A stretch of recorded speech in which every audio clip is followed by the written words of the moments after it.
Okay, I gotta double check that it started. Yes. Okay. Good evening. This is the December meeting of the Chicago Computer Society. We are on a different night than a Tuesday night. We're on a Thursday night because of the Christmas holidays. Tonight's meeting is a lot of different topics and videos that Bob G has produced. Bob G did our cybersecurity presentation back in October. So I'm going to give the meeting over to Bob, but one additional thing. There's a lot of videos on the invite and announcement. Any of the videos we can't get to, if you want the information, I will send you a listing with the URL links so you can view them at your leisure. And since you have such a list, I'm going to surprise you and start off with something that's not on the list. Well, shame on Couldn't you. have been on the list. I just finished doing it. Well, I can find it and add it. Yep. All right. Let me share the screen, share the sound. And this time I'm going to need to share the entire screen because we're going to be swapping back and forth from many, many different things. You should now see my desktop. Mm-hmm. The first thing we're going to be doing is talking about Ccleaner and how you use the tools in Ccleaner. So using Ccleaner for more than just cleaning up crap.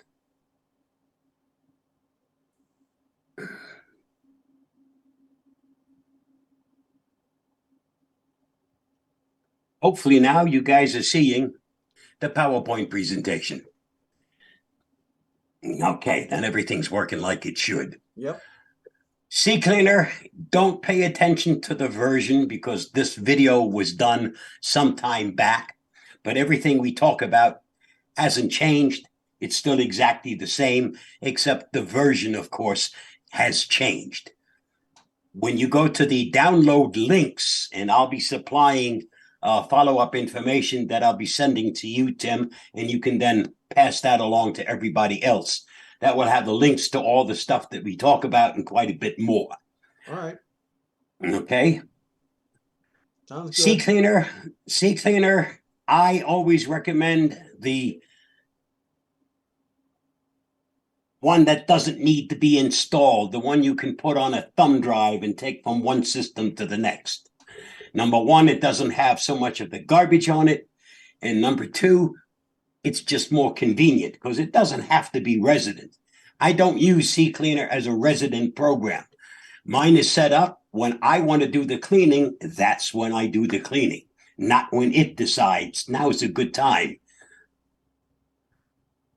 If you download Ccleaner, you might have to unzip the file. That's why I've also listed 7-zip. If you don't currently use 7-zip, I suggest you take a look at it. It's an excellent program for anything that's compressed to uncompress it, and it does virtually any compression format you can think of.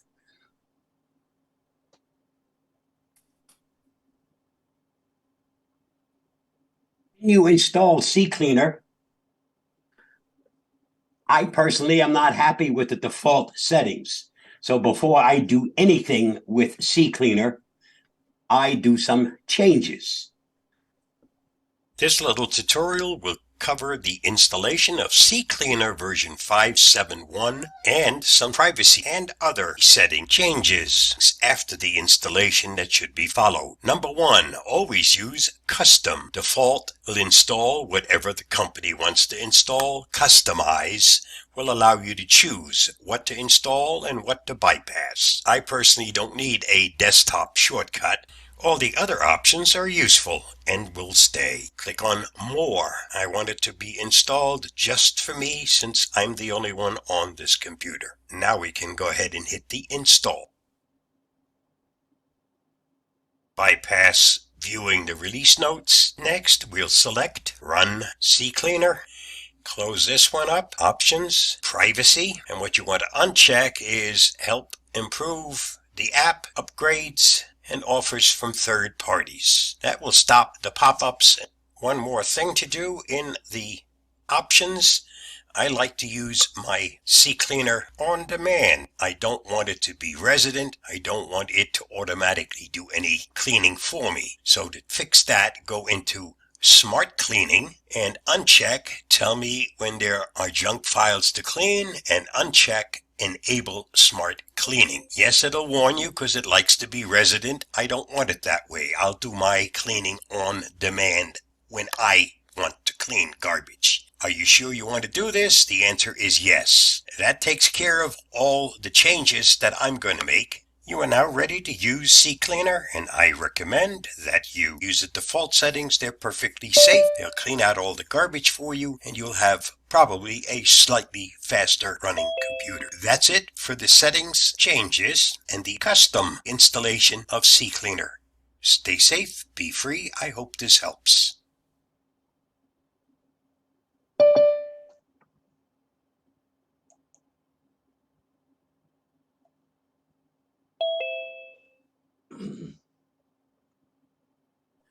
Next, we're going to cover the tools that are built into Ccleaner. Everybody knows how to do a cleaning, is just hit the button and let it clean. But there are many, many tools that are part of this product that most people don't even know exist. And we're going to do this in two ways. I'll show it once on the slideshow or the PowerPoint, but I'm also going to open up Ccleaner so you can see it directly within the product itself. So let me open up Ccleaner, minimize this one.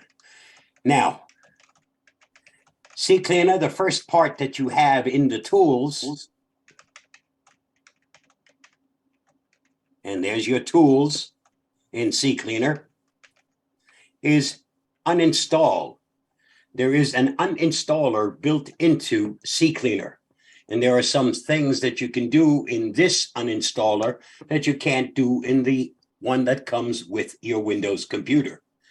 Yes, you can uninstall. You can sometimes do a repair of a product.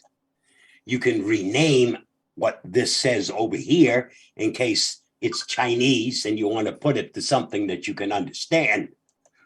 You can delete an entry. If you removed something, but it never came out of the actual program listing in Windows, you can, with this, delete that item.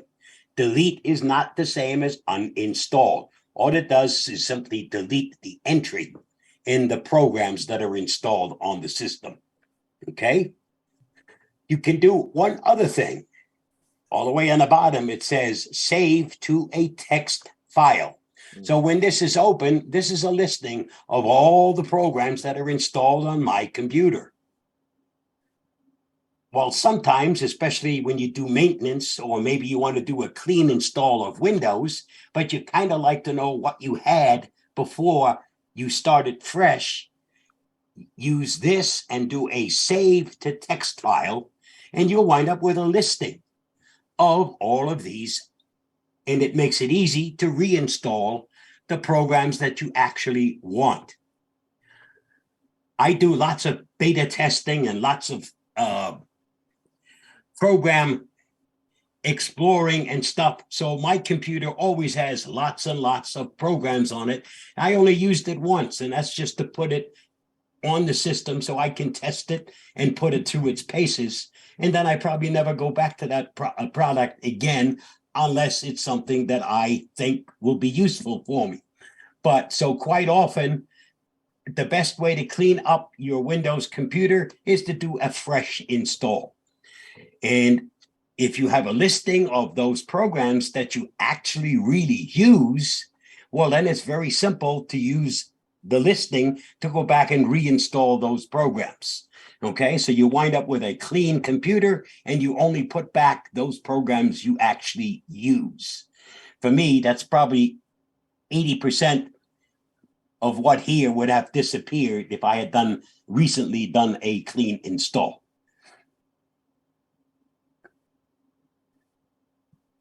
Move you guys over so I can get to what I have to get to. The next tool is Registry Cleaner. So let's go back again to Ccleaner. And you'll notice here, it says Registry.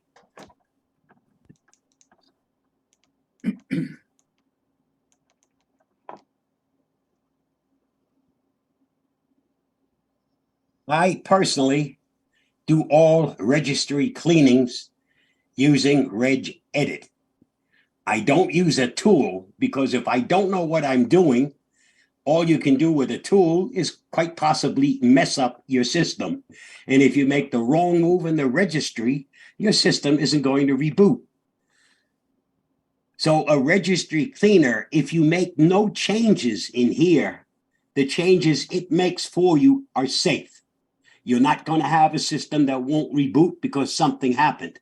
But you can go in here and you can start making changes, not the default settings, customize all the things that it will clean up. And if you start doing customizations, if you don't know what you're doing, as I said, when you reboot your system, you might be looking at a blue screen and you're not going to get back on your system unless you start doing a clean install. So the default settings in here to clean the registry is very, very simple. All right, the first thing you'd be doing when you get in here is select Scan for Issues. So let's go ahead and do that.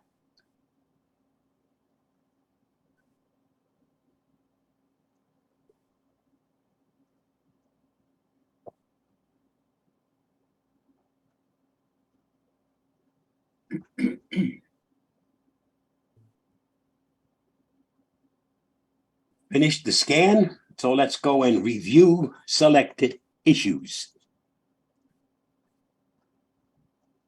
Well, hold on. No, I'm just doing a review. Do I want to do a backup of the registry before making changes? Of course. So the answer to that would be a yes. But I don't intend to make any changes anyway, but this won't hurt anything. And then once you've made the backup, at that point, it will show you what problems it thinks you have on your system. And you have fix issues, fix all selected issues, and close. For me, the only issue that comes up, well, there is 137 of them.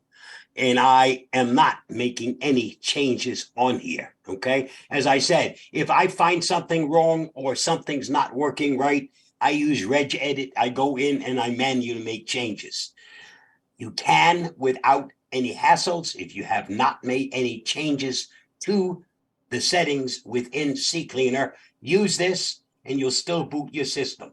And it gets rid of the duplication and all the other stuff that happens. Quite often when you uninstall a program, it gets rid of the files, it gets rid of the folder, but not necessarily the entries that are sitting in the registry for that program that's been removed. This will get rid of those entries that no longer have a link to an actual existing program. So yeah, it can clean up a lot of crap. And the less stuff you have in your registry, the faster your system will boot. That doesn't mean if your system now takes an hour to boot, it'll be 5 minutes to boot when you get finished. The speed ups are always measured in millionths of a second, just to make you feel a little bit terrible about cleanup programs. Close this one. Minimize this one.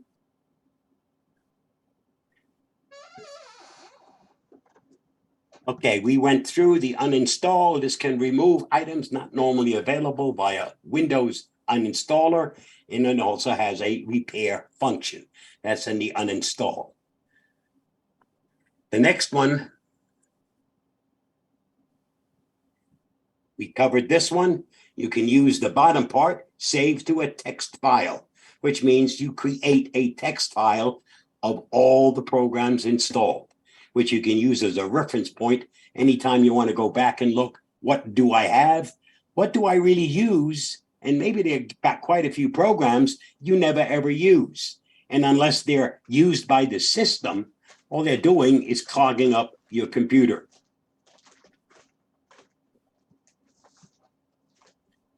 It also has a software updater. Let me open up Ccleaner again.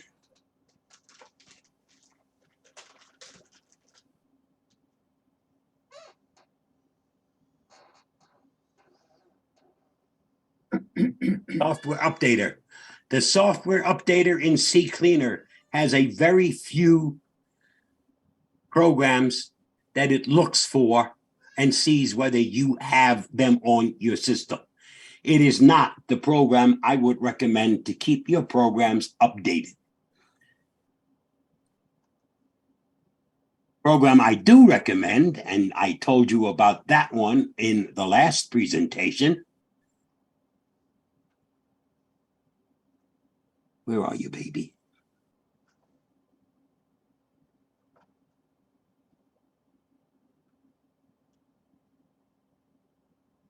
Is called Patch My PC. That's the program you should all be using to keep your programs up to date. Okay, this has a very, very limited, on all the programs you saw installed on my system, the only one it's looking at and saying, oh, you got Snagit, and Snagit is up to date. So for me, this part is actually useless.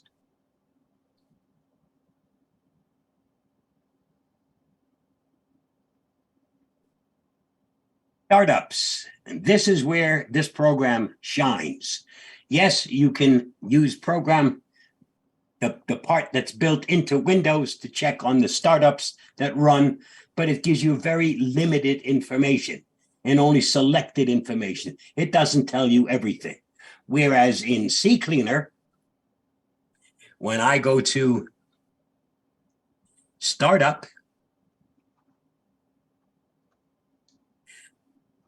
all the things that are part of Windows, that's one category. These are all the things that are running when the system starts.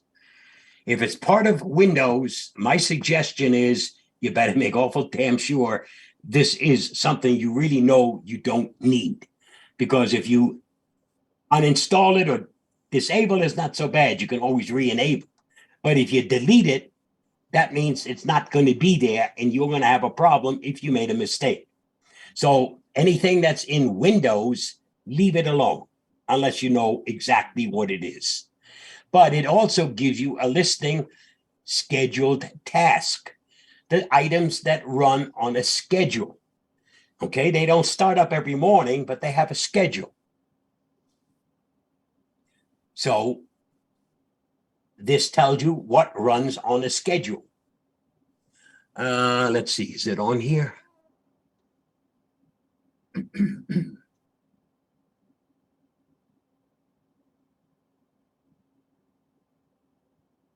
I have Ccleaner set up, and I'll show you that in the video later. Even if you have the free version of Ccleaner, you can set up a scan, a scheduled scan. It's not part of the program because the free version doesn't allow it. The paid version does, but there are ways to bypass certain items. So this, we looked at Windows. We're now looking at scheduled tasks. The next one is context menu. The right click, when you do a right click someplace on an item, that's the context menu, the options that you have there. And this gives you a listing of all the items that are part of the context menu. Again, you can enable, disable, and delete. You can't do this when you're using Task Manager, just not available. Last but not least, well, this is Windows, so these are programs, but the last one is Windows Actual Services. And this is stuff usually Windows schedules. Again, you should know what it is before you do any changes to it. And this would be things like in here, you'll see all the Avast items because they're part of the system. Once you install it, they attach themselves to your system. So if that's your antivirus program, don't go in there and say, no, disable it or delete it. You won't have your antivirus program anymore. Okay. And there are many other programs in here. Epson, my printer, there's certain things that run in the background so that when I want to print, it automatically goes ahead and does it. Now I can disable it from here if I don't intend to do any printing.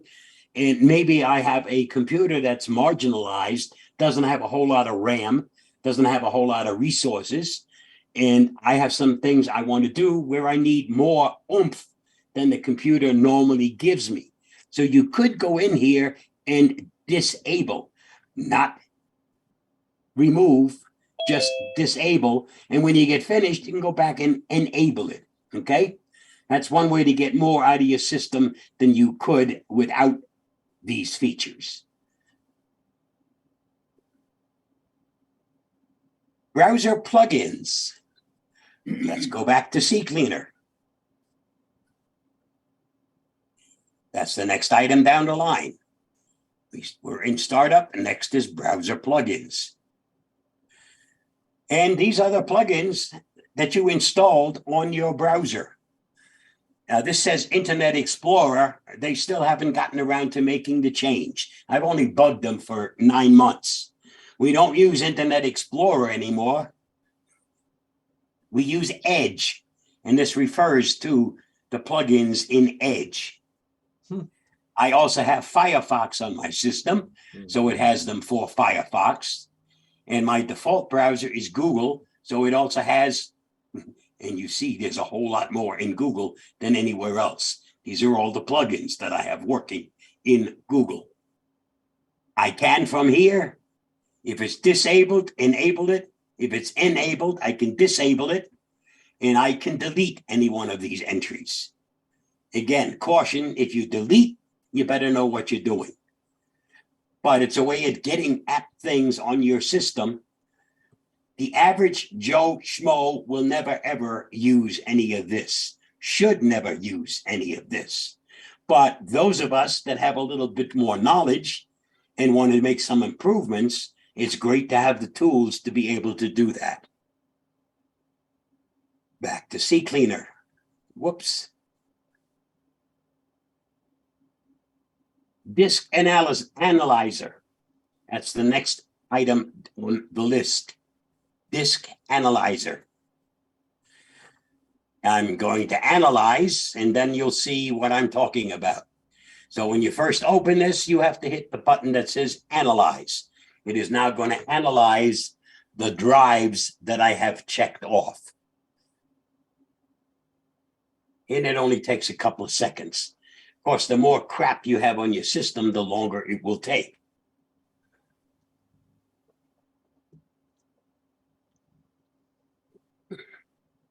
And what it does here, on the bottom, it gives you a listing of all of the items. And we can be here for a long time to go through all of them.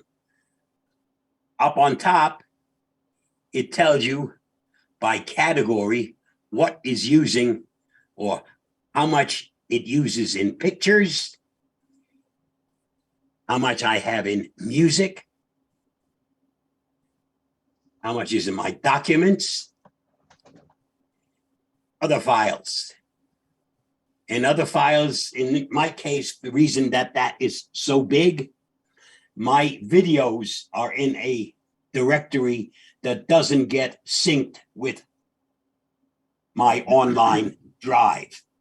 Because my videos, I use them and I get rid of them. But in the meanwhile, while they're on the system, I don't want them syncing up to the cloud. There's no reason for it. They wind up on the cloud anyway when I put them on YouTube. Okay? I don't need them again. And if I would have downloaded them to the default folder, then it would have been part of what happens with OneDrive. and I'd wind up with all of these things up on OneDrive. Even with the amount of storage that I have at OneDrive, it won't take long and it'll be totally gone. Videos do take up lots of space.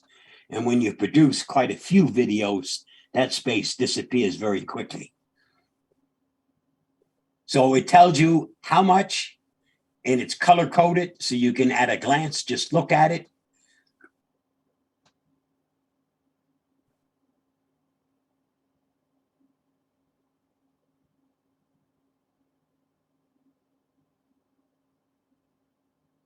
It still says I have more than half of my hard drive empty, despite all the crap that I have on here. The next tool, following down the line, is, let me get this in order so we don't run away with things. The disk analyzer, a simple disk analyzer that scans all the data on your PC and shows it in a pie chart style. It makes it easy to see which of the programs are taking the most space and get rid of the unrequired ones. Next one is Duplicate Finder, a powerful tool that allows you to find and delete duplicate files on your PC. It also has some handy ignore buttons that make it very safe. And in my opinion, Ccleaner Duplicate Finder is more advanced and safer than many dedicated duplicate file finder programs. So let's switch back over to Ccleaner and go into Duplicate Finder. I'm not going to run it because I'm not really interested in finding all the dupes. I know I got lots of them. That's just the nature of the beast with all the stuff that I produce. There's always going to be duplicates. That's why also on a regular basis, I do a clean install of Windows. With OneDrive, it's no big deal to just get rid of the stuff, do a clean install, and OneDrive populates all the stuff anyway that I'm really interested in. And then I can start all over again with installing the stuff that I try and the stuff that I analyze and the stuff that I make reports about. But you have match by name, size, date modified, or content. You can ignore 0-byte files, system files, read-only files, hidden files, and you really don't want to touch hidden files because those are usually system files. Question. Yeah. When it finds duplicates, does it find them just by name or by content? No, by content, by size. Okay. All of these items that are checked, okay? It has to match all of these items in order to be considered a duplicate.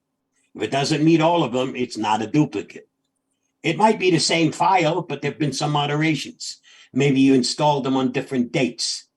Yeah, in some respects, they're the same file, but they're not really the same file because the creation date would be different. And you can choose which drives or folders. For me, it only does it on C and F. Not interested in the rest of them.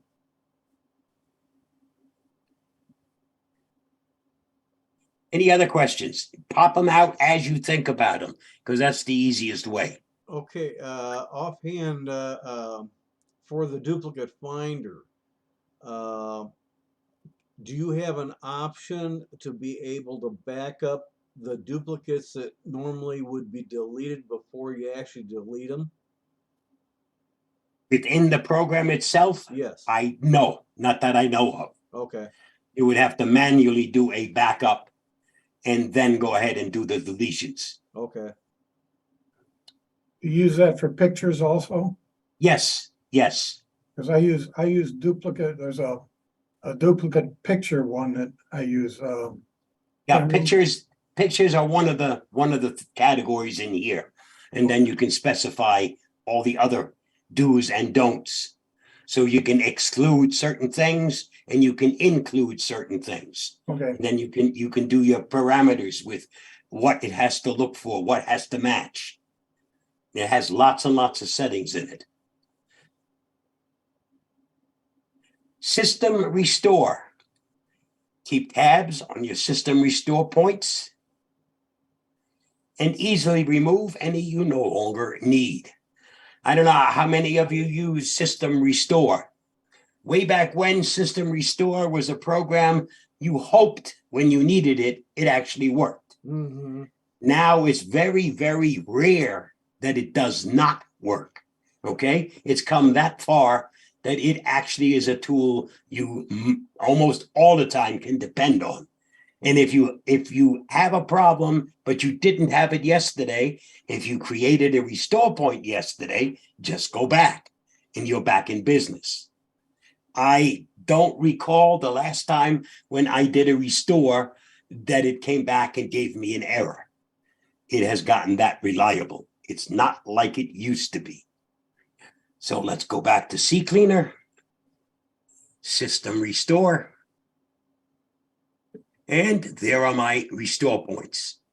You'll notice the dates and restore points. You only need actually a couple of them.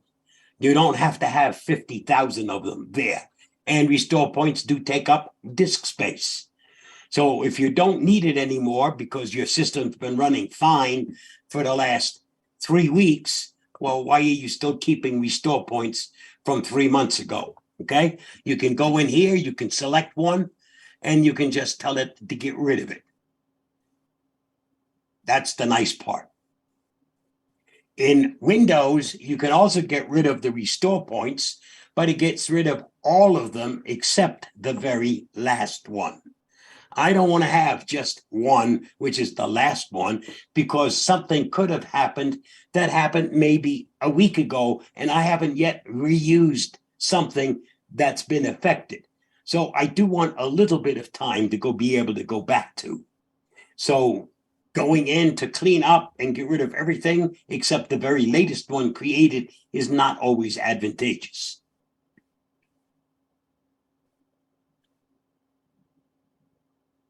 Drive wiper. Have you ever wanted to turn your system over to somebody else? But you certainly don't want them to have any access to any of your information. When you delete a file, it isn't actually deleted.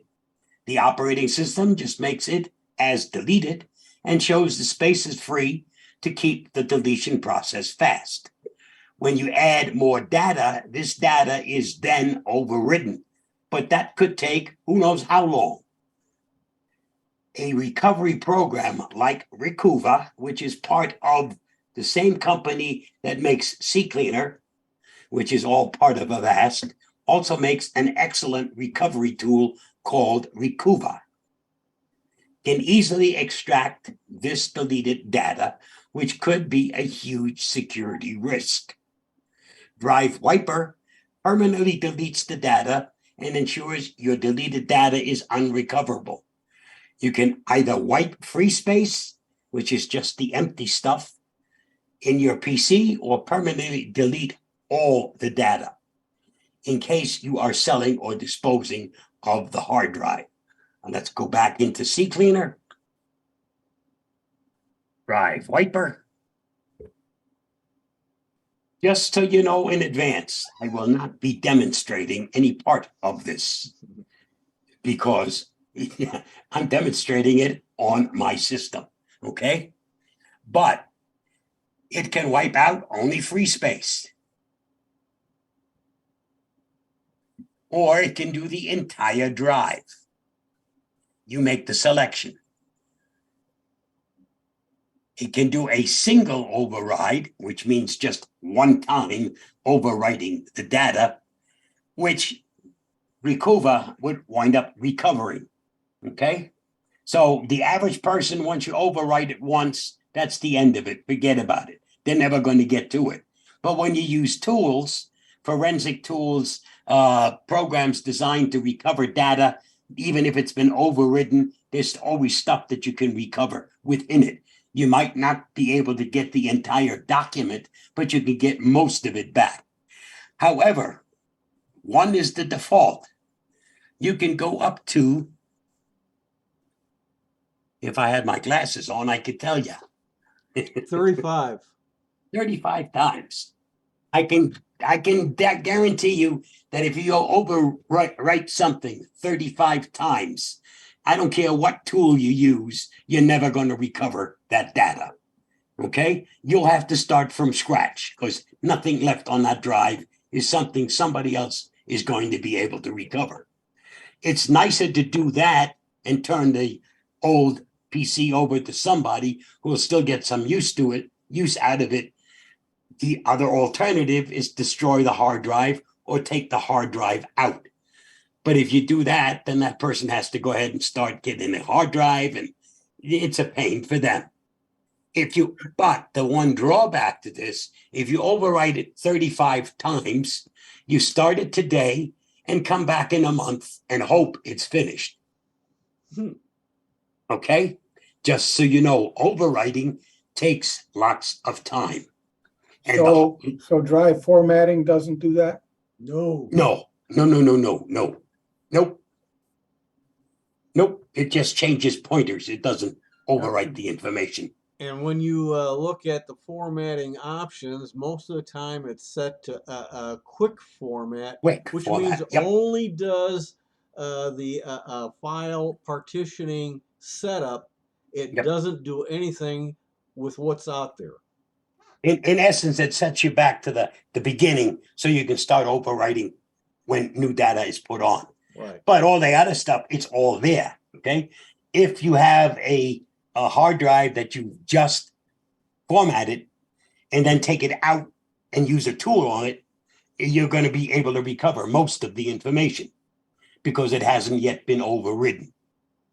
And again, the more times you overwrite, the harder it is to recover anything. And in this case, the only thing is 35 times will take a very, very long time. So if you want to do that, that's fine. Just start the computer someplace in a corner and let it run and come back and check it once a week. Bob, I say you have an SSD. Is there anything in Ccleaner that can do something like this? Oh, it'll do the same thing on your SSD drive. It doesn't care whether it's an SSD drive or an old-fashioned.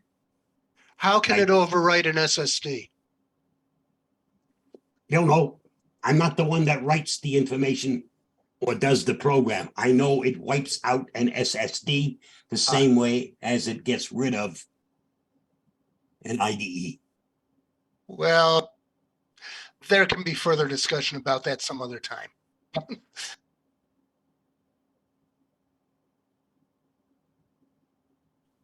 We were on this. Go back to.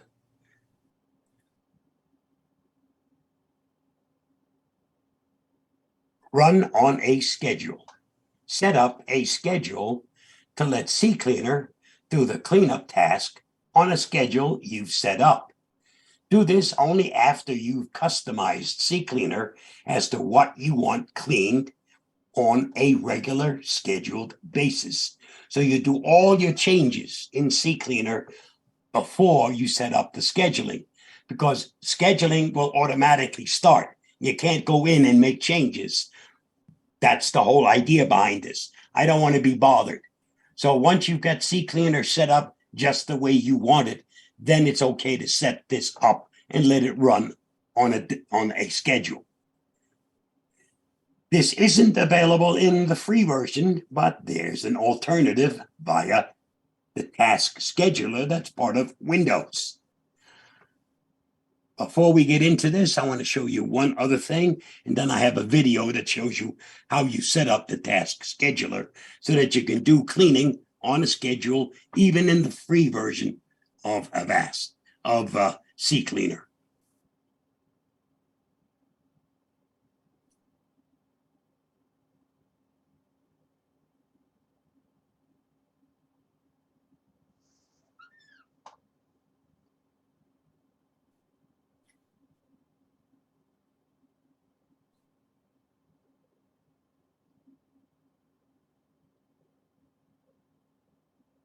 Under options, there's a category on here, the second one, that says cookies.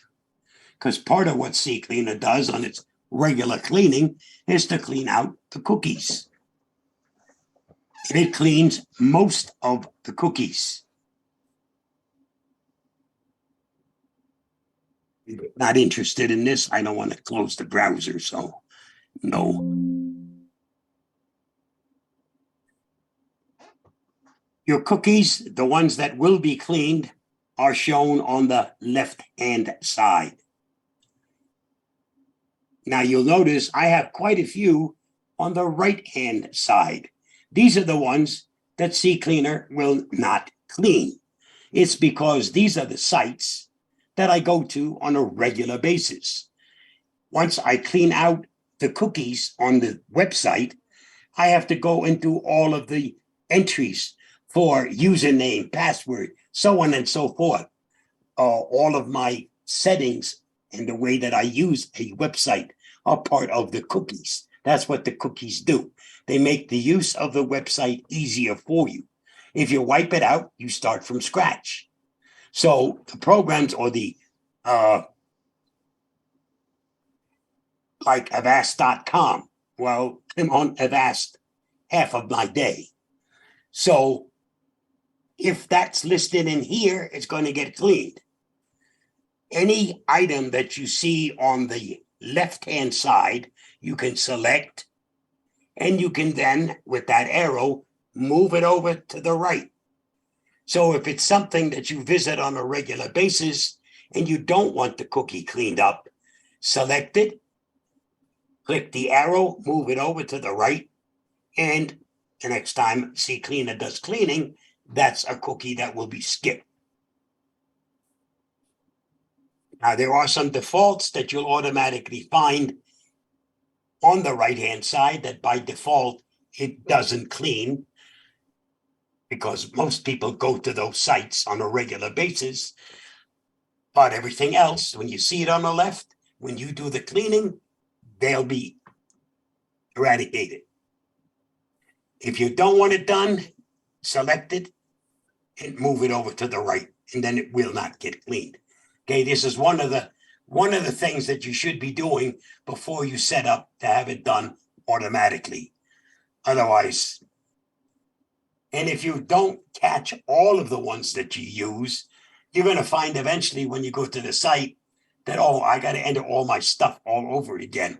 Okay, I've now gone to that site. You go into the cookies, find it, and move it over. And the next time, it will not clean it. Okay? One other thing in settings, in the folder itself for Ccleaner, there's an INI file. That INI file contains all of the adjustments you've made to Ccleaner. After you've made all your changes so that Ccleaner does exactly what you want, my suggestion is you go into the folder where Ccleaner resides and you copy that INI file and put it someplace safe. The next time you do a clean install of Ccleaner, the first thing you do is pick up that file where all the adjustments have been made to Ccleaner and pop it into its folder. And then all your adjustments will again be made. You don't have to go through doing it all over again. In essence, the INI file is much like the registry that you have for Windows.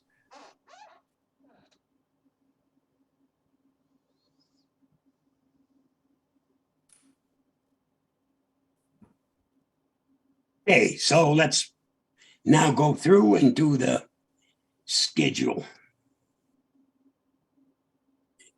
Since scheduling scans aren't allowed in the free version of Ccleaner, we'll use the task scheduler. In this case, it was done on Windows 10, but it doesn't matter. It works the same on Windows 11 because what I set up in Windows 10 still works in Windows 11. We're going to set up a schedule to do an automatic or a scheduled run of Ccleaner. Since I'm using the free version of Ccleaner, the scheduler within Ccleaner doesn't work. So we're going to use the task scheduler in Windows to make that possible. And this is how it works. The easiest way to get to the task scheduler is through the search function. Just simply type task, and you see it pops up, task scheduler. Click on it. Once it opens, you want to select task scheduler library. From here, select create a basic task. In the name field, enter something meaningful like Ccleaner weekly scan. Hit the next button, select weekly. Next, select your start time, and we'll do this every Saturday. And the time we want it to start on, let's pick a nice time like 7 a.m. Recur every single week. So we've now set it up. First will be tomorrow. It'll start at 7 a.m. and it'll repeat every week on Saturday. Select next. Under the action, you want to start a program. Next, select the program, click on Browse. In my case, Ccleaner is on the desktop under the Utilities folder, and then it's in Ccleaner 576 and Ccleaner exe. In the Add Argument option, you want to add / and type auto, AUTO. Once that's done, click Next. Select Open the Properties dialog for this task when I click Finish, and then click on Finish. When this opens, you want to select Run with Highest Privileges, and then select OK. Now, if you go back and you look at your listing, you'll see that Ccleaner Weekly Scan has now been set up. That's all it takes to bypass the restriction in effect if you're using the free version, so you still get to do your weekly cleaning or your scheduled cleaning even though you're using the free version. Stay safe, be free. I hope this helps.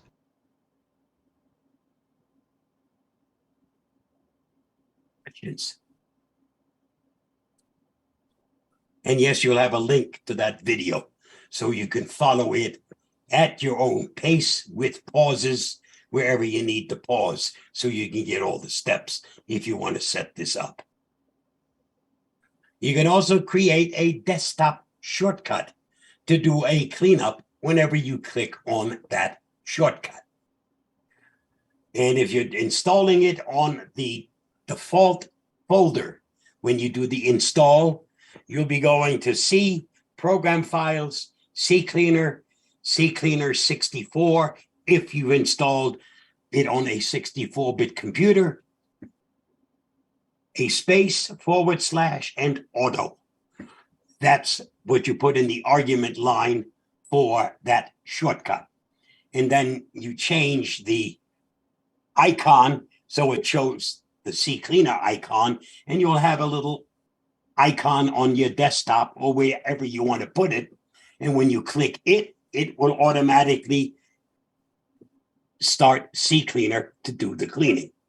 So you can either schedule it and do it automatically weekly, or you can set up a shortcut and you don't have to open the program at all. You just hit the shortcut and it takes off and does the cleaning.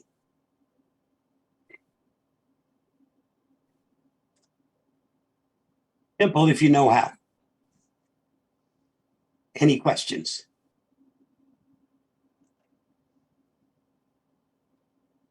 Did I lose you guys or? No, We're Okay. here.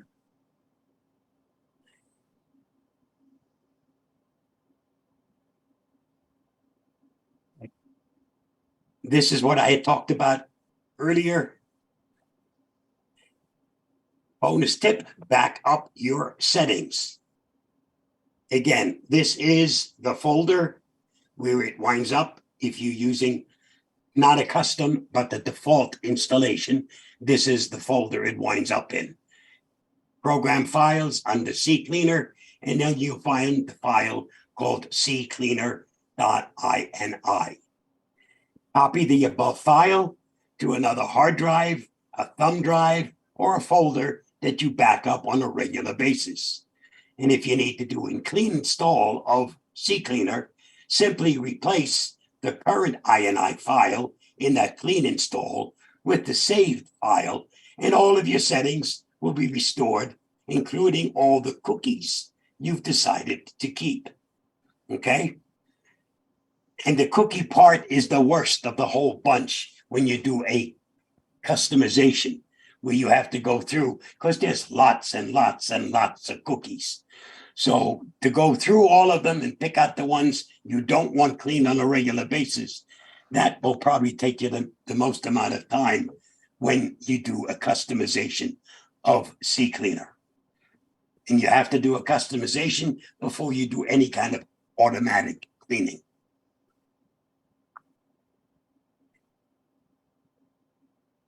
Any questions?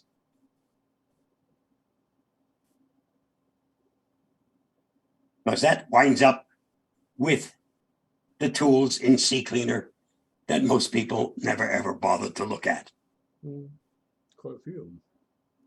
Oh yeah, yep. And some of them are better than the tools that if you buy a third-party tool. And this is already, if you've got Ccleaner, you already have it. Why install more stuff? Yes, I do find Ccleaner to be a great one-stop shop. And if you have the paid version and you have Windows 11, there's been a great big write-up and lots of hooplas for the cleaning that it does and the speed up that it does in Windows 11. Do you have any details on why it does such wonders in Windows 11 as opposed to 10? No, only just go to the website itself. And they'll explain. Yeah, they have all kinds of tutorials and stuff. Wonderful.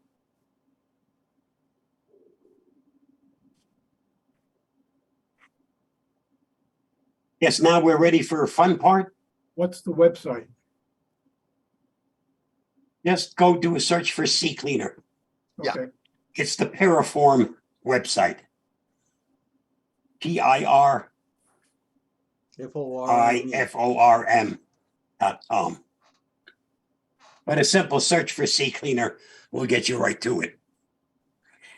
You'll also have it when I send out the follow-up information, because all those links are there for the download for the website and lots of other things, including a PDF of the presentation, a link to the videos that I showed you, so you can follow those at your own pace.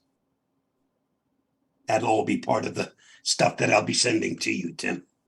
All right. Okay, let's go to, today is 12:15.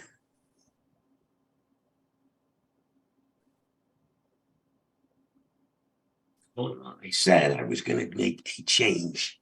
So this is fine. Let's go here. Let's go to my videos.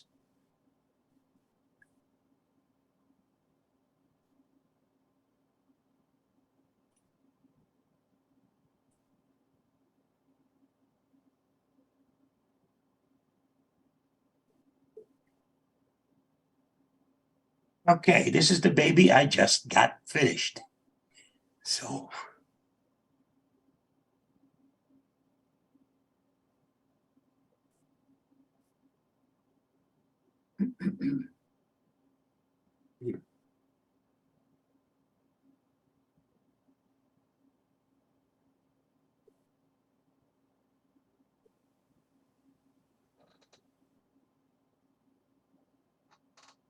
don't fall for these common holiday scams. The holiday season is here. Whether you're happy about it or are a Grinch, it's a time to shop, enjoy the festivities, and spend time with family. But make sure you avoid all the holiday fraud. Unfortunately, every year, thousands of people fall victim to scams. My thanks to Corey Gunther for his excellent article on this topic. Please read his article at the link listed. Delivery confirmation text scams. Everyone shops online these days, and all those orders shipped to your house are a big target for theft. We already have to deal with porch pirates trying to steal packages from the front door. However, the biggest threat is all those fraudulent text messages and spam about delivery attempts.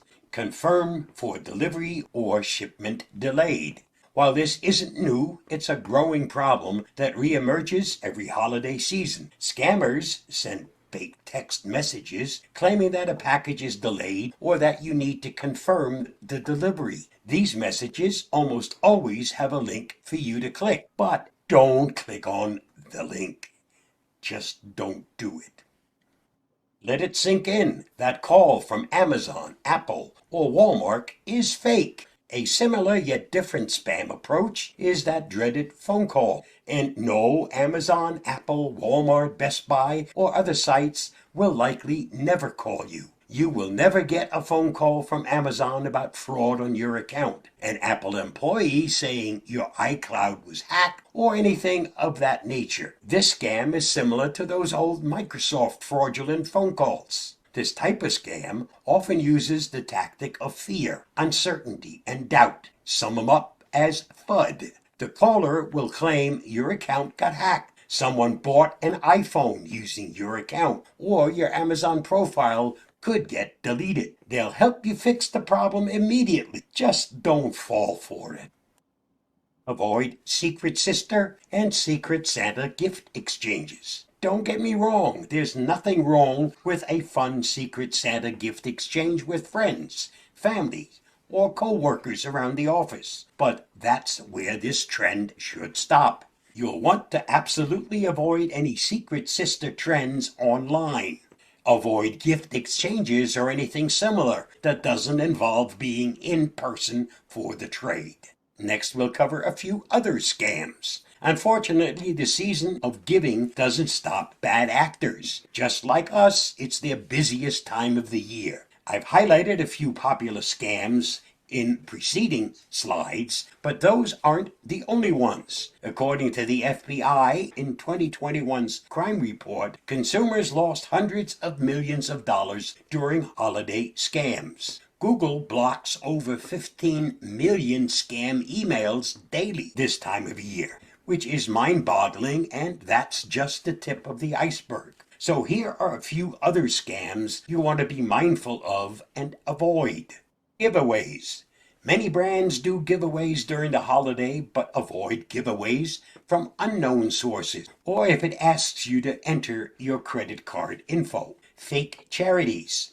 Phone calls, texts, and even letters in the mail from organizations with familiar but fake names will ask for charitable donations. Don't do it. Public Wi-Fi. That Wi-Fi at Starbucks or a hotel can be a lifesaver while traveling, but be careful. Hackers target public Wi-Fi with dangerous pop-ups. Free Wi-Fi isn't always secure, so don't access your bank account or log into sensitive sites on public Wi-Fi. That's where a VPN would come in very handy. Targeted emails. Watch out for emails that include specific or targeted information about you or your demographic, whether that's a fake email from a previous job, a recent vacation you posted on social media, or phony bank notices. Fake stores on social media. Fraudsters will go as far as creating a fake website and use ads on social media displaying huge discounts to trick consumers. Look for HTTPS in the URL. The S stands for secure. Better yet, only buy from sites you know and trust. Card skimming. Card skimming at ATM, gas stations, and payment terminals is still a big problem. Thieves install reading devices on top of existing devices to steal your credit card info. Use a credit card instead of a debit card for more protection. And don't save your credit card info on retail sites because digital skimming can happen too. Subscription renewals. Watch out for spoof emails from antivirus services, streaming platforms, and other suspicious subscription services. Scammers make these emails look real, so use caution. Crypto scams. Finally, we must mention cryptocurrency. Never share your wallet passphrase with anyone, and never ever send a stranger crypto. Even if you get a threatening email, a blackmail attempt, or promises of huge returns, avoid it all. Here are some tips to avoid holiday scams or fraud. Most importantly, use common sense. If it sounds too good to be true, it probably is. And remember, nothing is ever totally free. You'll want to be hesitant about unknown or unwanted calls, texts, or emails. Don't share your personal or banking information with sites you don't know and trust. Research any retailers you don't know. Never click on random links, no matter where they come from. Be wary of anything that sounds suspicious and include a gift card. More importantly, use a credit card whenever possible for all the added protections. Stay safe, stay secure, and have a happy holiday season. Bye-bye.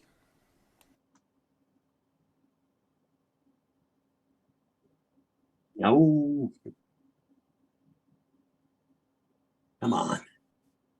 Some dangerous weather sweeping across the western. I couldn't get out of the sucker. Hey, Bob. Yeah. Explain, if you know this, you talked about the HTTPS. Yep. It guarantees that the site itself is encrypted. The site itself. Okay, but couldn't a bad group get their own HTTPS and it's just a bad group to begin with? Is that possible? That is possible, correct. Again, is knowing that the site itself you're going to is from a reputable company. Yes, there are sites that are notorious for stealing stuff. And yeah, they've gone so far as to pay for an encrypted site. They've gotten this certificate for an HTTPS site. That's where programs like your antivirus come in. Okay? They watch out for that stuff. Okay, thanks. Mm-hmm. Let's have a little bit of fun.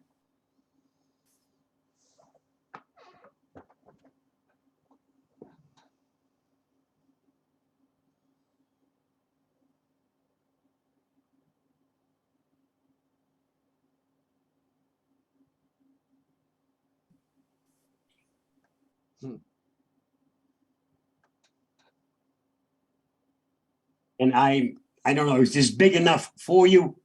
Because This is a return visit to Google's Blob Opera, which first came out about 2 years ago. This new version is called Blob Beats. Let me show you how it works. And I'm going to record this so we can listen to the final end result once I get finished playing with these blobs.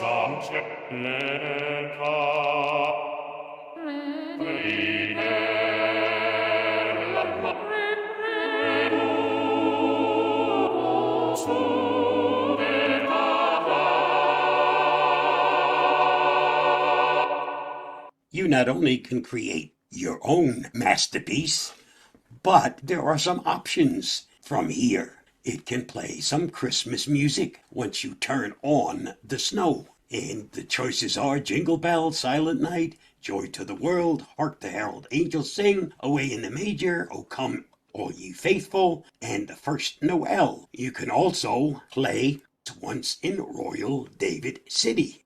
You can listen to my finished masterpiece by following the link. I'll also be putting that link in the show notes. Why not visit Google Arts and Culture and have some fun today? Find out all the new things that have been added. You can waste a whole day on this site. Never get tired, never get bored. Enjoy yourself. You only live once. Stay safe, stay secure, and I'll see you again soon. Bye-bye. Mm-hmm. There's lots of things out on the internet. Let's see if there's anything else or if we just.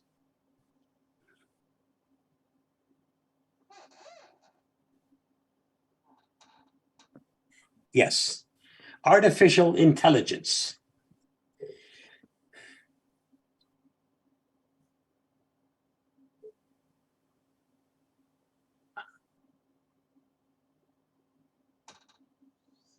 And artificial intelligence has come a long way in a very short amount of time.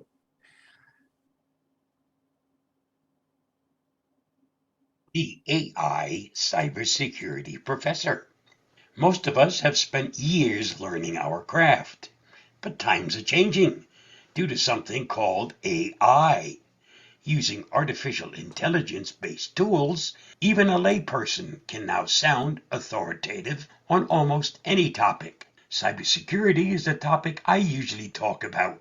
Helping folks stay safe while on the internet and using their smart devices of all types is something I enjoy. Using the right AI tool like OpenAI Playground, I've listed the link to reach that site. All you really need to do is ask the right question and the AI gives you the answer. On the next few slides, I'll show you a perfect example. If you find this video helpful, don't forget to like, share, subscribe, and get involved. I asked the AI generator to give me some holiday season cybersecurity do's and don'ts. Here are the do's that I was presented with. Ensure that your passwords are strong and unique. Set up two-factor authentication for any online accounts you use. Keep your operating system, web browser, and other software up to date. Back up your important data regularly. Use secure Wi-Fi connections and networks. Avoid visiting unfamiliar websites or downloading unfamiliar content. Install a reputable antivirus and firewall program. Avoid engaging in online financial transactions on public networks. Certainly some excellent advice. For the things not to do, I received the following information. Don't click on any links in emails from unknown sources. Don't open any attachments from unknown sources. Don't enter personal or financial information into an unsecured website. Don't use public computers or networks to access sensitive data. Don't post any sensitive information on social media. Don't use the same password for multiple accounts. Don't use easily guessed passwords. And last but certainly not least, don't store confidential information on your phone or laptop. Again, excellent responses. I was very impressed because each of the do's and don'ts are precise and to the point. Following that AI-generated advice is the basis for cybersecurity safety. This little example shows that if you can ask an intelligent question or outline the right scenario, AI can very quickly provide sensible information to follow. The scary, or depending on your outlook, wonderful thing is that we've just started developing AI, or maybe AI just started to learn and educate itself. You tell me. Provided AI and robotics are started on the right foundation and have the proper safeguards implanted into its core, they can be a boom to enhancing mankind. What are your thoughts? Let me know. One thing to keep in mind, the answers that I was giving for the do's and the don'ts. Now I can take each one of those and I can put that back into that same AI generator and expand on every one of those. So all I needed to do was just give it one bit of information. If you know how to do that properly, It then spits out all of these do's and don'ts. And then I take each one of those, plug it back in, and it will generate a paragraph, 2 paragraphs, 3 paragraphs, whatever I want. And all of this, the 16 items, 8 for do's and 8 for don'ts, took, if long, 30 seconds to generate. Now, if you do this on your own, you're going to be sitting there for hours coming up and making sure you don't miss anything. And I thought this was a very comprehensive set of do's and don'ts. And it, like I said, less than 30 seconds, they were all right there in front of me. If I wanted to put a presentation together, I can do that. Now take each one of those, get a couple of paragraphs, and within what, an hour, I'll have a whole presentation made. You don't do that from scratch. So AI eventually will either be a boom or a burden. It depends on how you look at it. I would have liked to have seen that when I had to do my term papers. I'll go all with that.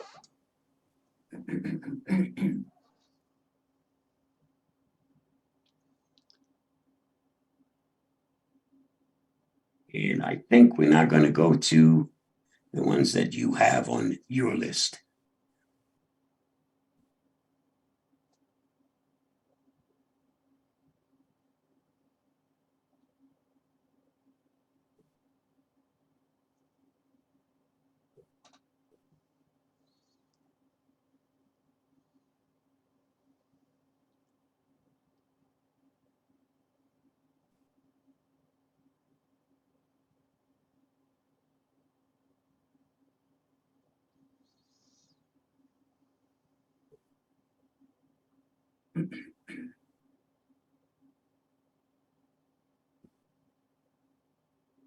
As auto insurance rates continue to increase, and many drivers are looking for ways to save money, these days car insurance tracking devices are available from most insurance companies. But what are they and how do they work? Will you be comfortable sharing all the information collected? My thanks to Corey Gunther, whose article inspired this video. You'll find the article at the link listed. If you find this video helpful, don't forget to like, share, subscribe, and get involved. Car Insurance Tracker is a plug-in device or smartphone app that tracks your vehicle, driving habits, and more, and can offer savings of up to 30% off your insurance rates. One of the first that comes to mind is the Progressive Snapshot, which may provide usage-based premiums. These devices all use GPS and other sensors, many of which are already inside your phone. Then insurance companies use the data gathered to see if you're a safe driver. There are 2 main types of auto insurance trackers available. The first one is essentially a dongle that the user plugs into the OBD2 port under the steering wheel. It plugs into the same port the DMV uses to smog a vehicle. This is the onboard diagnostic port, which can access vehicle computer information. Second is an app that you can download on your phone. Mobile apps use your phone's GPS, data, accelerometer, and other sensors to track movement and driving. The type of tracker depends on your insurance provider or plan and may vary by user and region. Most insurers are ditching the dongle in favor of mobile apps. Then you'll connect the app to a Bluetooth-enabled device your insurance provides and place it inside the car. Some of these include Progressive Snapshot, Drive Safe and Save by State Farm, Drive Easy by Geico, and Allstate has their Drive Wise, and there are many others. You may be wondering, how do these devices work and what do they track? Again, this varies by brand, but the device or app will track your driving habits, location, vehicle information, and potentially much more. Insurers provide the dongle or app as part of a usage-based insurance program. Then it'll gather metrics, including speed, hard braking, mileage, and even time of day to formulate your monthly insurance premium. Here's a typical list of what you can expect the device or app to track. Driving speed, drive acceleration style, braking habits, how hard you brake, and more. Steering, fast corners, sharp turns, etc. Driving time, length, direction, and distance, day or night driving. Mileage, driving location, phone usage on app-based trackers, and more. As you can see, these devices or smartphone apps collect a lot of information. And while insurance brands understand hard braking is a part of life sometimes, the system can take critical information about your location, traffic lights, and speed limits all into account. Our insurance tracker, pro and cons. As you can probably imagine, there are several different pros and cons when using a car insurance tracking program.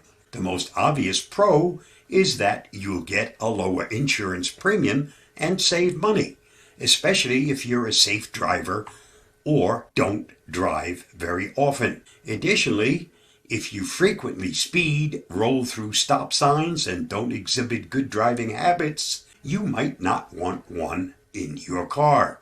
You could potentially increase the rates. The insurance companies tend to frame it like you'll get a discount no matter what, but that's not always the case. All insurance tracking devices track your location thanks to GPS. Knowing your vehicle's location has several advantages outside of rate pricing. For example, location data can help first responders in an accident, aid in retrieving a stolen or towed vehicle, and much more. Another huge benefit for parents is the ability to track or monitor kids and teen drivers. Many of these platforms offer an app for parents to see when and where kids go, speeds, and other risky behaviors. It's a great way to track children or elderly family members. With all the data insurers collect, privacy is a concern. According to the Insurance Information Institute, many states have legislation to ensure insurance companies are open, honest, and transparent about the information collected.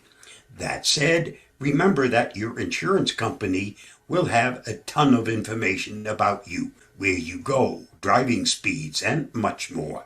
And as we said earlier, some of the app-based programs can and will track phone usage, which could increase rates if you're actively using a mobile device and texting while driving.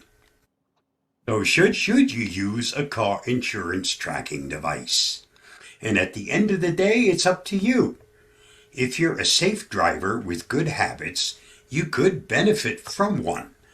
Those who don't break the speed limit, rarely drive at night, or even go under 11,000 miles a year may see discounts. Some car insurance providers even have an app you can download and run for a few days as a test. Then see if you could qualify for cost-saving plans.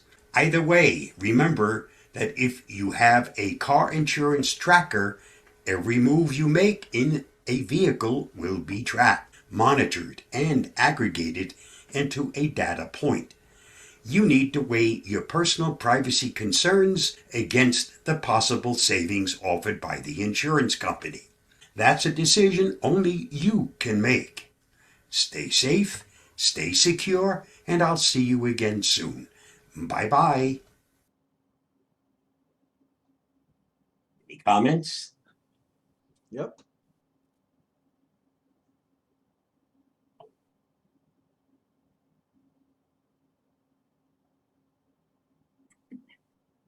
My daughter uses Life 360 to keep track of the kids. I have a dongle that goes into that port, and it tracks the car. Not because I want to know where my wife is going or where she goes. I really don't give a hoot. But if there's a problem, whoever happens to be driving the car, the other party can at any time send help if that is what's needed. So if you trust each other and know it's not being done for spying purposes, that's a great tool. It also has some other benefits because it'll let me know if there's any things that need to be done on the car. It actually monitors oil changes, all of that stuff. It also lets me know if there's any recalls of anything. All of that's part of what that does. But this is not through the insurance company. I got this as something that T-Mobile offers. And I use T-Mobile for my phone for its service.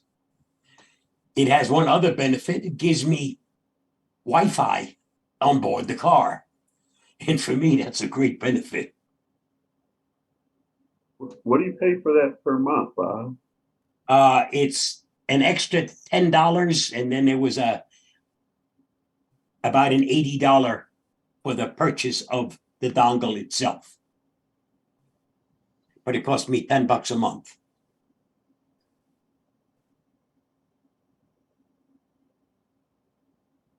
Okay, the next one we have on here is Windows 11 Smart App Control.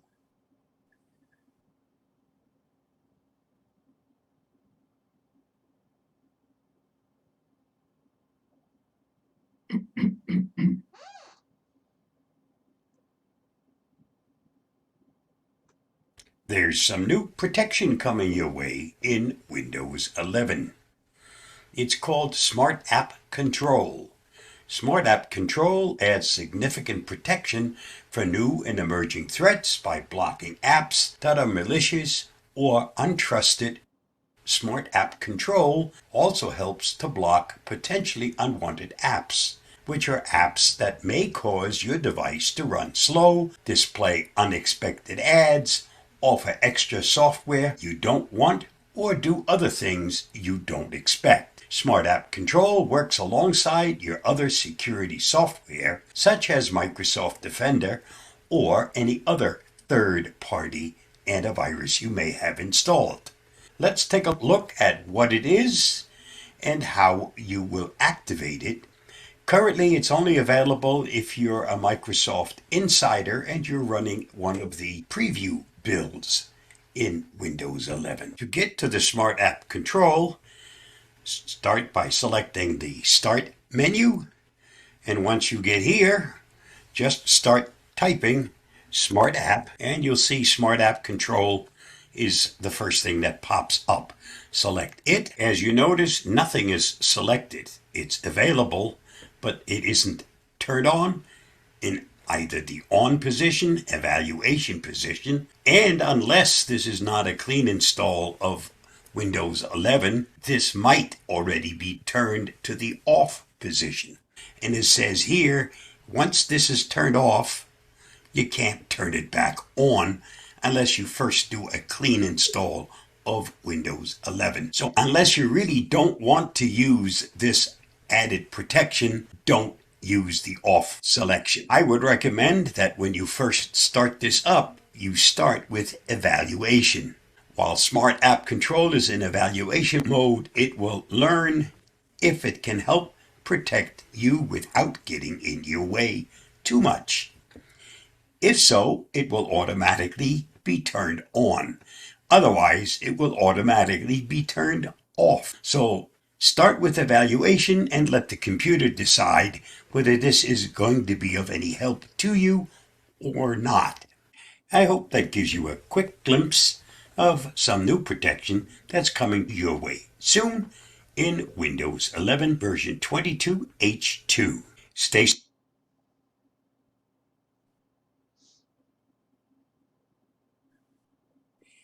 Next comes something called Info Stealer, a closer look.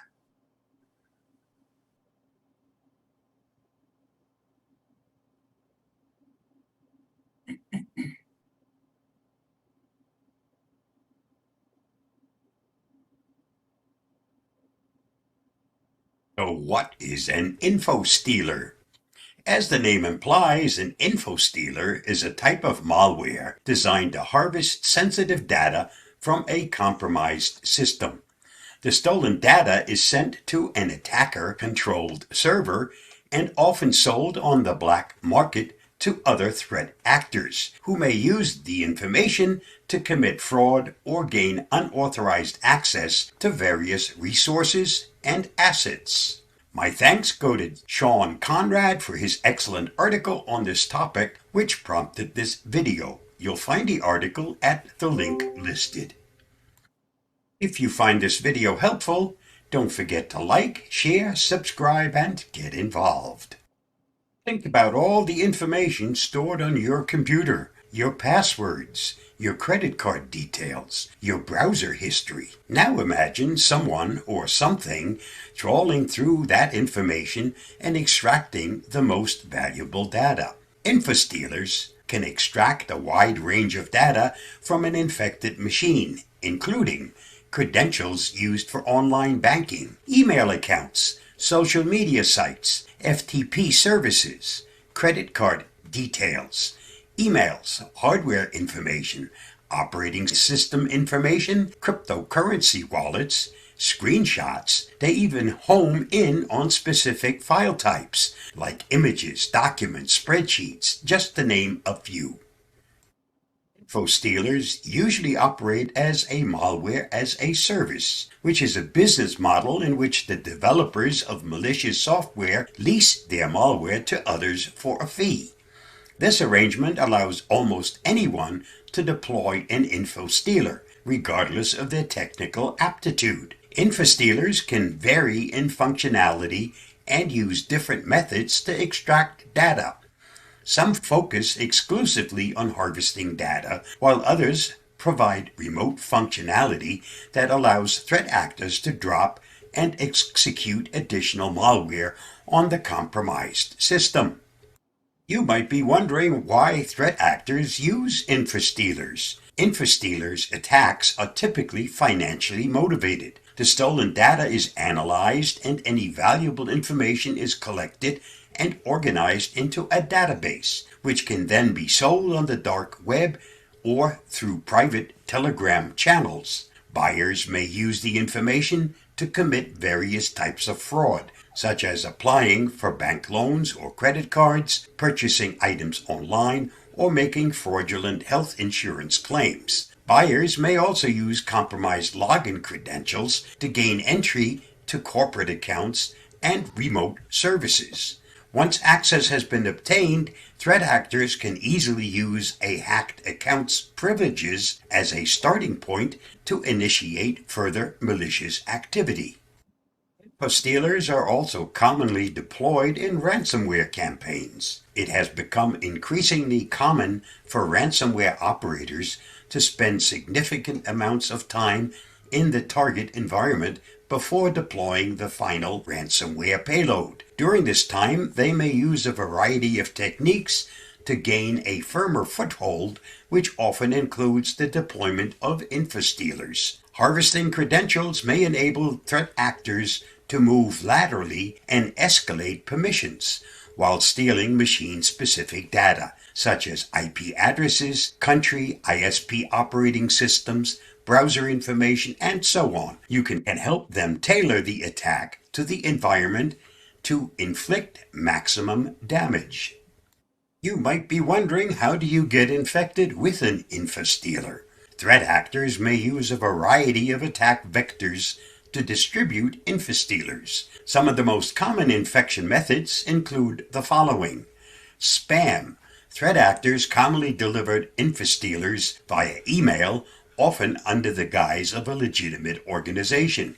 Compromised system. Infostealers are often deployed remotely after threat actors have gained access to the target system. Malvertising. Websites compromised by exploit kits are commonly used to serve malicious advertisements. Pirated software. It's not uncommon for hacking groups to bundle malware in pirated software downloads. Here are a few tips to protect your system from info-stealers. Think twice before clicking. Don't open unsolicited email attachments. Install updates. Apply updates for your browser, operating system, and other applications as soon as they're available.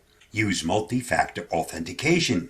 Even if a threat actor manages to steal your login credentials, they may not be able to provide the secondary piece of authentication required to access the compromised account. Avoid pirated software. It's not uncommon for pirated software to come laden with various forms of malware.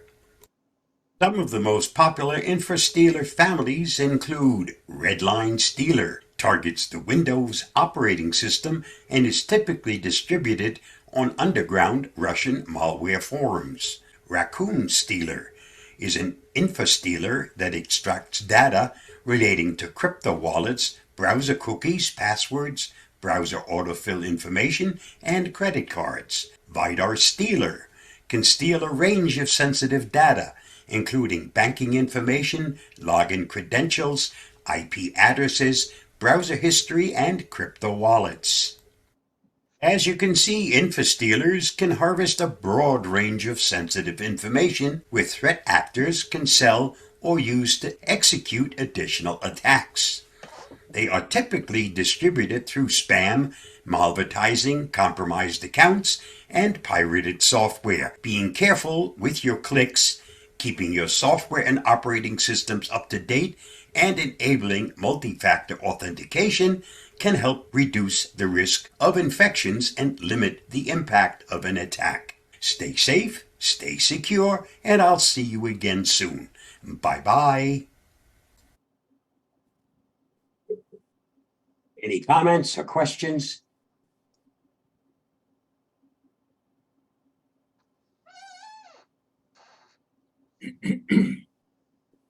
The next one is called Be Real, Not Really.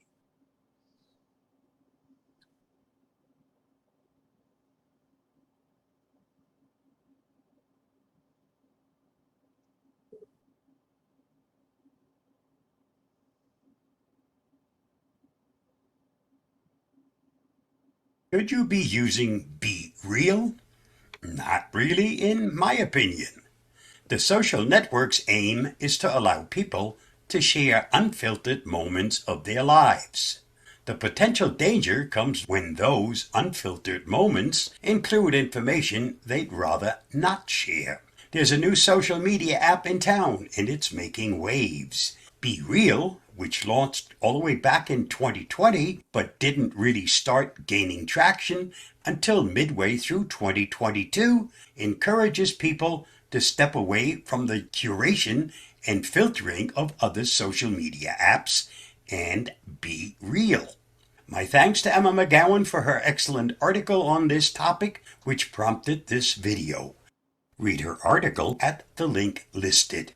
If you find this video helpful, don't forget to like, share, subscribe, and get involved. At a different time every day, Be Real users are prompted to take an unfiltered picture in whatever situation they are in at the moment. When notified by the app, users have 2 minutes to take a photo with their front and back camera and share it with their friends, network, or other Be Real users. The app was created as a reaction to other popular social networks, such as Instagram and Facebook, where users post only carefully selected moments of their life.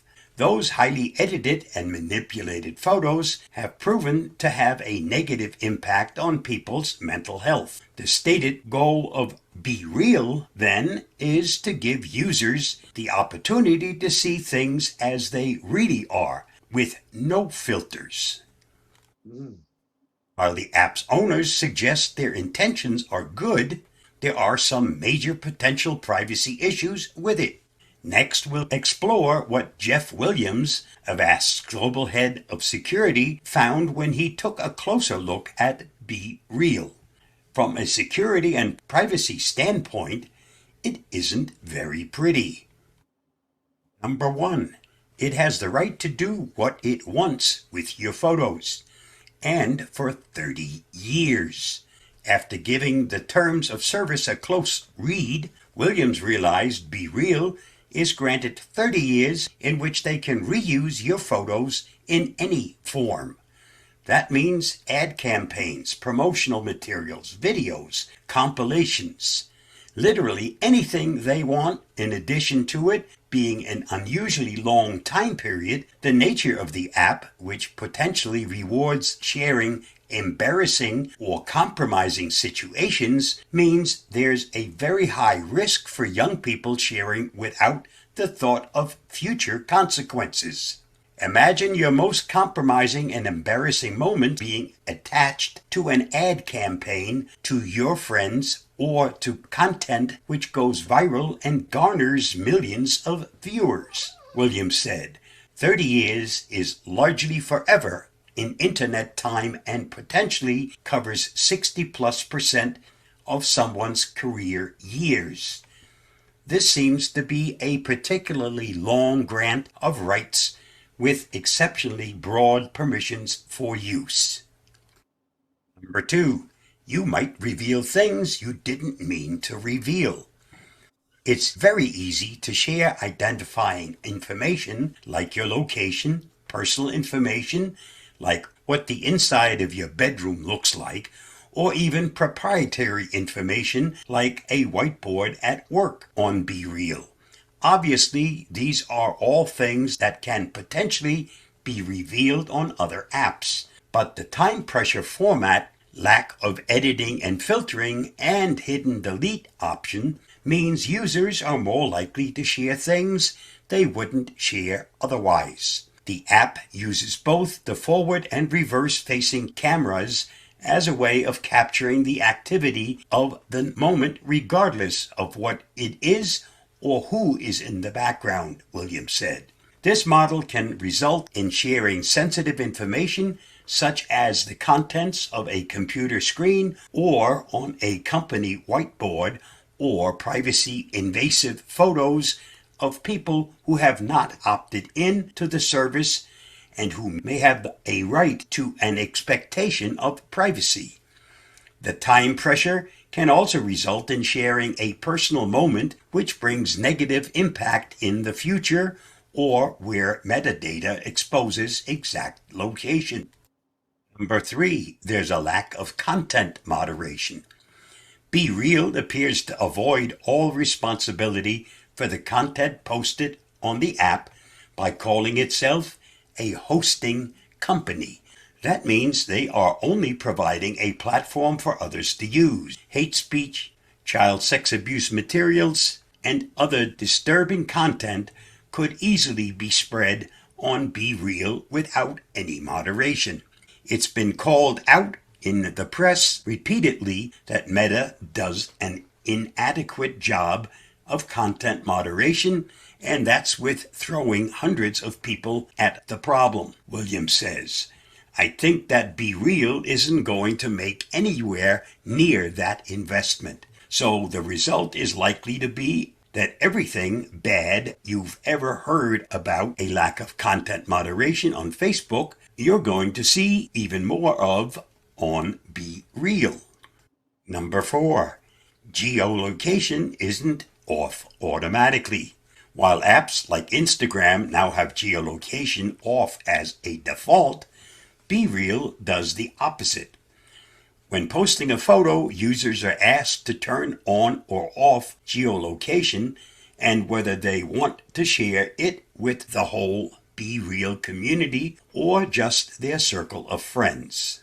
It is our strong recommendation that users turn geolocation off, especially when sharing pictures in the Discovery section, Williams said. The Discovery section displays pictures to users outside their friend group and is accessible by any user of the app. A real-time location can be misused for stalking and profiling. Last but not least, number 5, the app allows third-party cookies. Like Facebook, Instagram, and other social media apps, BeReal uses third-party cookies. That means users' activity there is being tracked by advertisers in order to serve personalized ads. This kind of data tracking has become normalized to many across the internet, but it does have a potential to be invasive. Ultimately, BeReal has many of the same privacy concerns that have plagued social media from the onset. So it's up to each user to decide how important online privacy is to them. Maybe just ask yourself, do I really want one more corporation having access to so much info about me? Stay safe, stay secure, and I'll see you again soon. Bye-bye. Bob, on that Yeah. one, I got a couple issues. Number one, my understanding, if photos get put up on a public viewing kind of situation, you have to have a release from everybody that's in that. At the same time, You're supposed to have, okay, okay? Here they take a picture forward and the other way. right, Now, if they're taking this one, it's a selfie, right. but they also take the other one. So if somebody is over there and they wind up in that picture, that person winds up on that site. Oh boy, They didn't grant permission. They didn't even know what happened. right. And if they happen to be in a compromising position, that's now out there and they have access to it for 30 years. Well, that's a problem on social media generally. Yep. The platform is not legally liable. The user is. Ooh.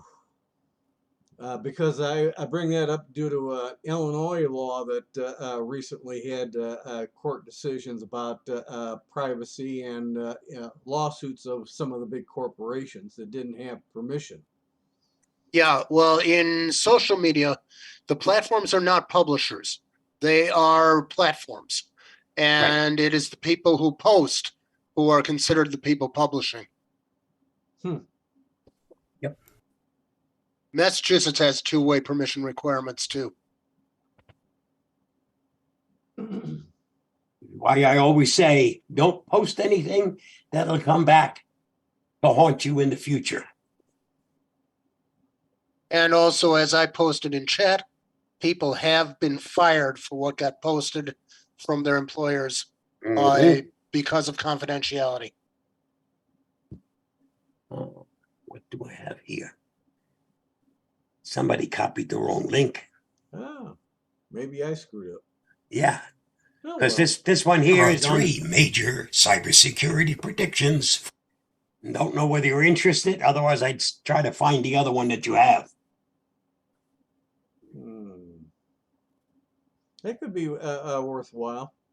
You can let it play while you look for the other one. 2023. The end of the year is traditionally a time for reflection. In many industries, including cybersecurity and online privacy, it's also a time for predictions around the year to come. This year, Avast has three major predictions for 2023. Ransomware will become an increasingly serious problem. Scams will continue to be a favorite method for cybercriminals, and cybercrime as a business will become even more sophisticated. My thanks to Emma McGowan for her article on this topic, which was the inspiration for this video. You'll find her article on the Avast blog at the link listed. If you find this video helpful, don't forget to like, share, subscribe, and get involved.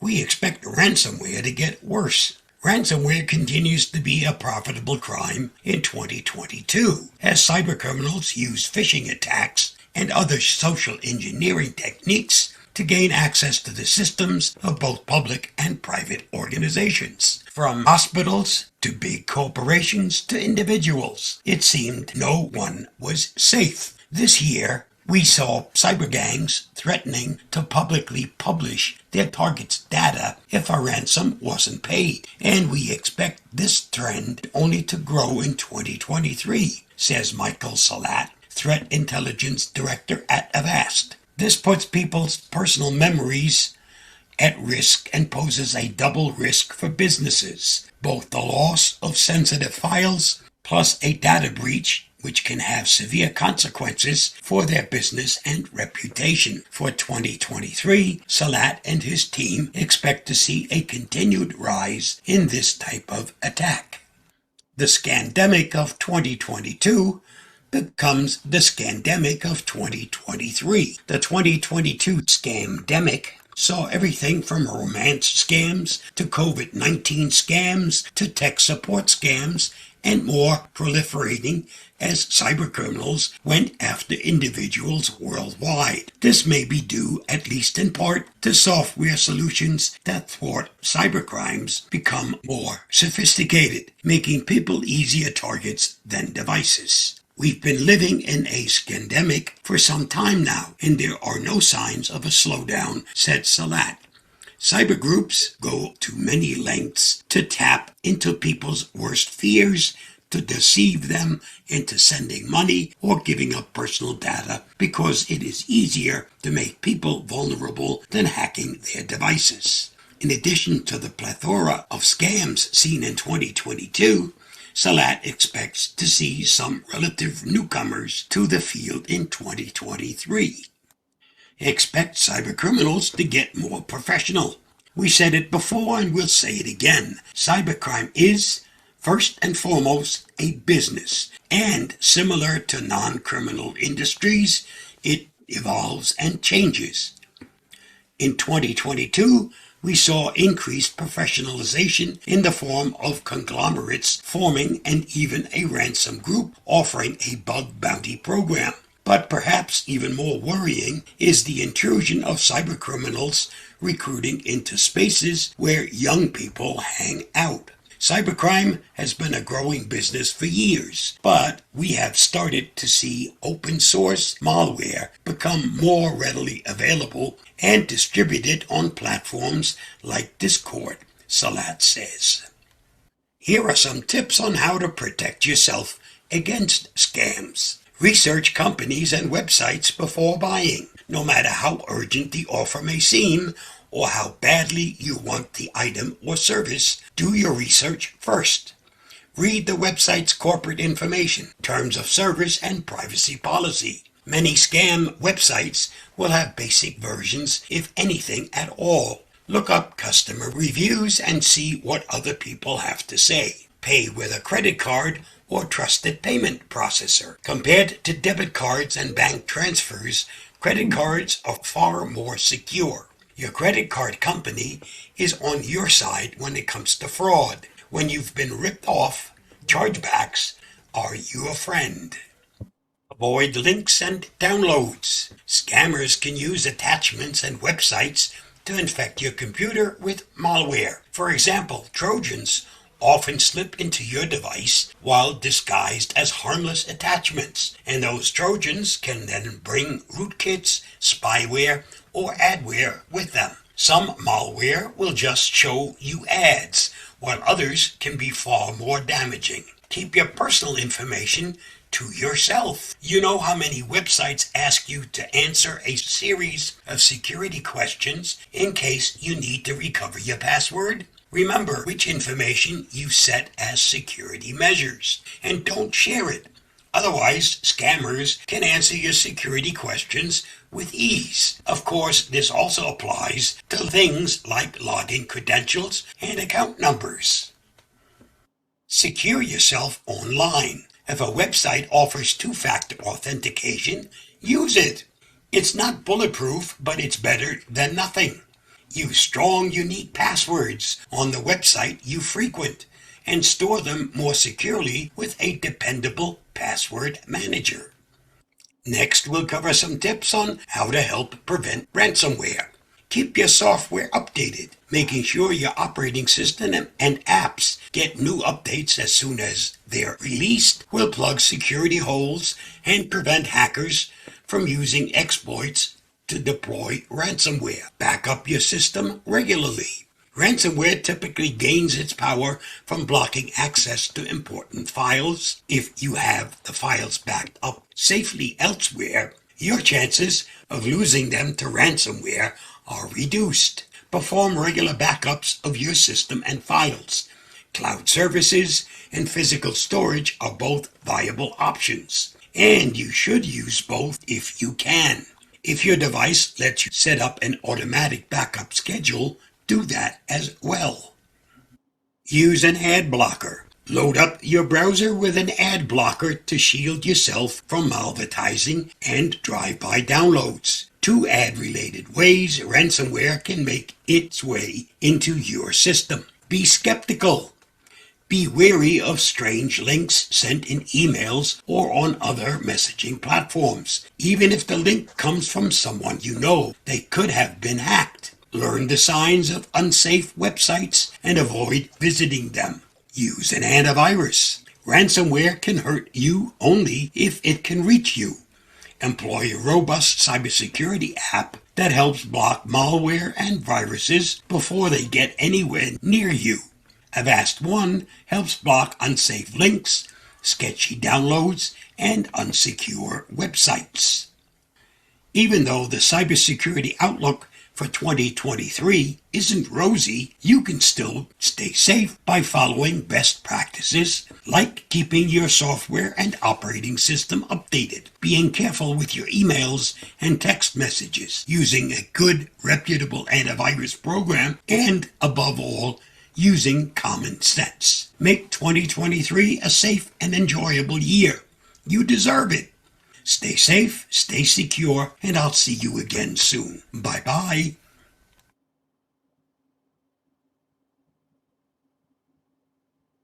That What's a good finishes. ad blocker? uBlock Origin, AdBlock Plus, Avast on if you're using their secure browser has an excellent built-in ad blocker. The Avast secure browser also has something else that the others don't, which is specifically designed when you do your banking and shopping, because it puts you into a sandbox. So nothing in, nothing out. Nobody can get to your information while you're in banking mode. Thank you. Mm-hmm. Bob, this sandbox mode, can you still use a credit card to buy something in that mode or no?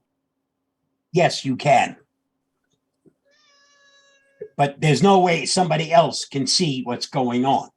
You can't even do screenshots or none of that stuff because it's just not part of your operating system. It's outside in a sandbox.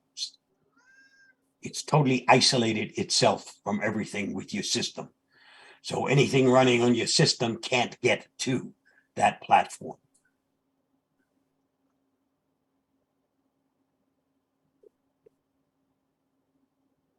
The only one we didn't play is the IRS warns smishing attacks are on the rise. That's because the link that's here isn't to that one. We just played that one. I can take a look and see whether or not. Hey, Bob, Yeah. there were 2 items in the email, that the invitation that talked about accessing accounts for dead people. I was wondering if you were going to do those, or were those just links to follow? Hold on.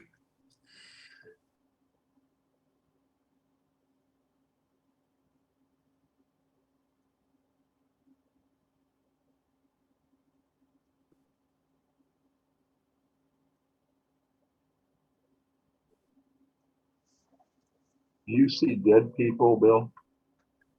Yeah, one was accessing an account from someone who was deceased. There was 2 of them there. I don't remember what the other one was. They were on the invitation.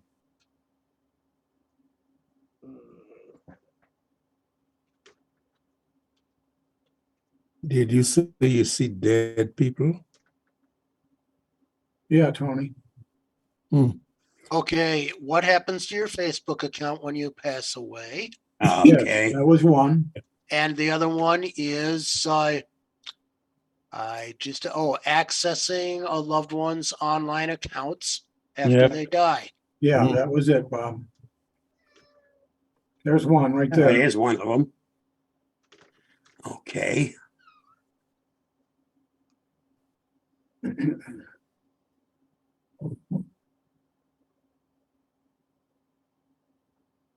Can you throw that in chat too, Bob?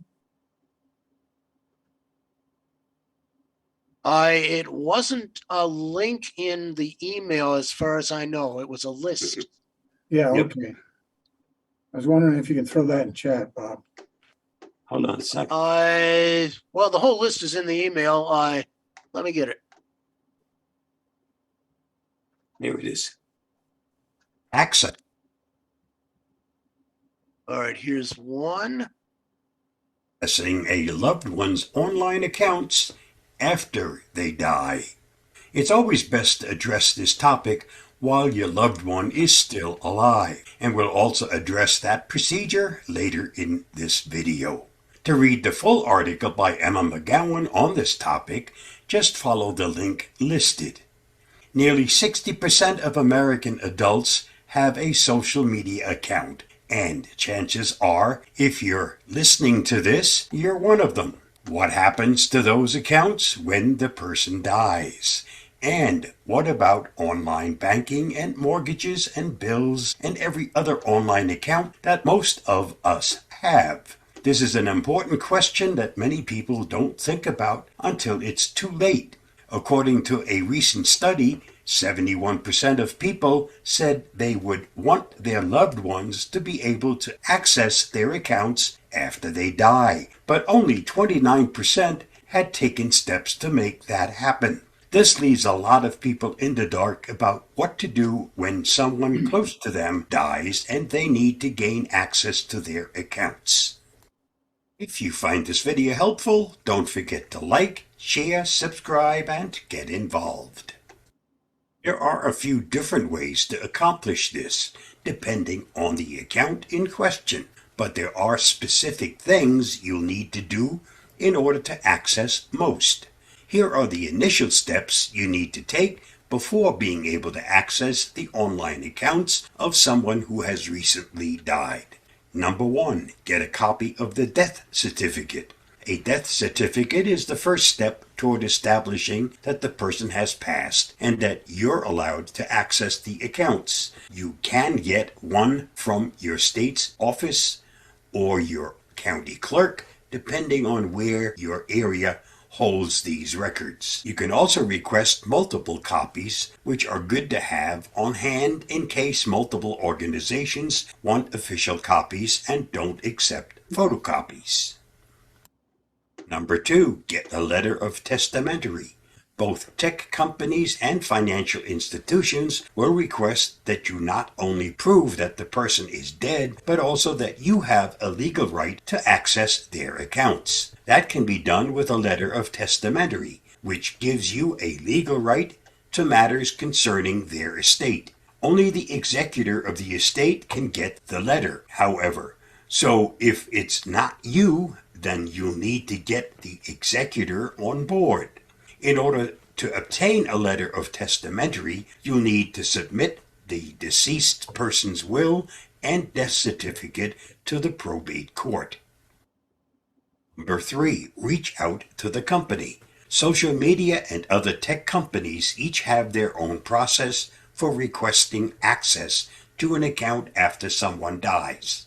Here are some of the top ones: Facebook, Instagram, Google, Twitter, PayPal, and as you can see, there are many, many more. Banks and other traditional financial institutions don't have automated processes the way tech companies do, however, so you'll need to call each institution and find out what you need to access any accounts. It's always best and advised to create a pre-death plan for any online accounts. If you want to avoid the hassle of having to contact each individual service after someone dies, you can create a pre-death plan for how to handle their online accounts. And here are some steps you can take to create a pre-death plan for how to handle your online accounts or the online accounts of a loved one. Start by talking to your loved one about their online accounts and what they would want to happen to those accounts after they die.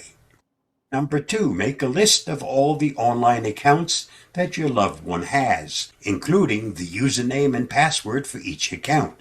Do not include that information in a will, as wills become public when someone dies. Number 3, store the list in a safe place where it can be easily accessed by those who need it. If those people aren't you, inform the necessary people of where that list is stored. It can even be with the estate lawyer or executor. Number 4, make sure to update the list regularly as new accounts are created and old ones are deleted. Dealing with the death of a loved one is hard enough without having to worry about their online accounts. Hopefully, this guide has given you some clarity on what to do in order to gain access to those accounts. It is always best to create a pre-death plan for your accounts. It avoids a lot of pain and hassle for those charged with addressing these matters after you've passed. Please check out my other video on this topic titled What Will Happen with All That Data When We Pass Away. Just follow the link listed. Stay safe, stay secure, and I'll see you again soon. Bye-bye.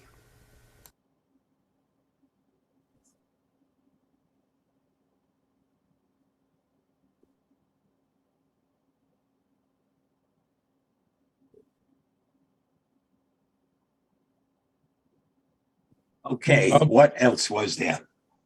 We're now at the top of the hour. Yeah. If we Bob? still have time, I think Tony has something to ask. I have a question. Yes, sure. Thanks. That's a lot of information. Very poignant, very pertinent, powerful and stuff. But it scares my pants off of me. And it's Christmas time and it's cold outside. So Windows has given me a fresh perspective on the cyber world and all it entails. And I'm scared stiff. I don't know what to do. Why? It's supposed to be fun. I beg your pardon? It is supposed to be fun. Yes, sir. I know it's fun, but look at my face. Tears are running down my eyes. I'm so happy. I transitioned to Apple several years ago. Okay. The intricacies of Windows, they scare me now. I look at stuff, and as you were talking, we're going through the program, I think about my ex-wife and my children, and I lost a grandson, et cetera, et cetera. Yeah, but all these things aren't operating system specific. Doesn't matter if you're on a Windows computer or if you're on a Mac or you're on an Android. It makes no difference.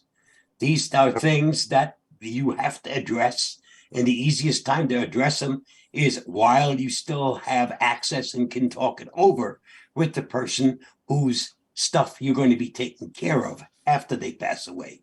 I agree with you. That aspect is really well accepted. Apple, unfortunately, since it became popular, is also now popular with those that do the infections.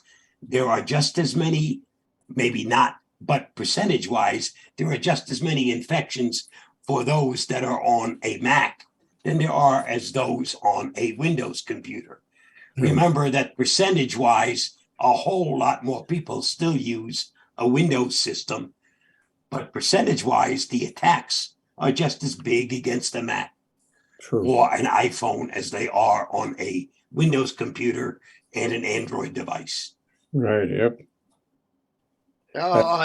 In terms of how you manage accounts of people who have passed, Apple actually being a centralized ecosystem makes it a lot easier for you because you only have a few points of contact you need to establish. If they have social media, you'll have to go out to social media. Yeah. If they have an Amazon account, okay? Each one of these have different rules, different regulations, and all of those are easier to set up while the person is still alive. I have a daughter that when something happens to me, she is the one who's appointed to take over because I don't want things to disappear. I still want things to be available. Some of the information will still help somebody, even though I'm not here anymore. Lots of the stuff eventually will get outdated and it's just garbage, but So is that information passed on to the executor or someone before, or so yeah, they will know, don't know how will they accept that? you set it up so that when you pass away, all they have to do is prove that you've passed, and they are already authorized at that point to do quite a few of the things that you used to do on your account. And you'll therefore let them know ahead of time that they Yes, could do that, yes, right? correct. Good correct. man. Thank you. Good. You want them. I mean, you can't appoint somebody who doesn't want to do the stuff afterwards. So Sure. there has to be an understanding between you and the person that eventually will take care of your account. Good job. Good job. Okay. Okay. Yes, sir. Hey, Bob, how many videos have you created out here?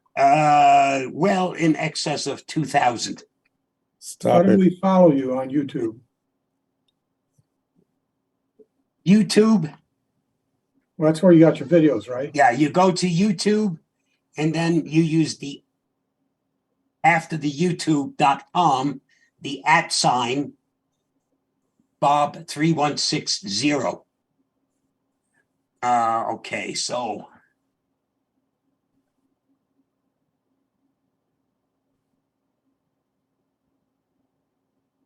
Got it.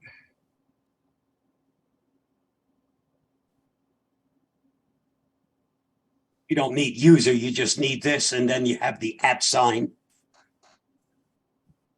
Oh, So that's okay. your YouTube handle. Yep. Good. Is that posted in the chat? I can post it in chat. It's I Bob. don't see too well. It's Bob, at have- Bob3160. Yeah. Okay, we'll just either You you know, or I never- can post it. Never met you before. Your videos are very good. I only have one comment, having done some presentations of my own, not nearly what you've done.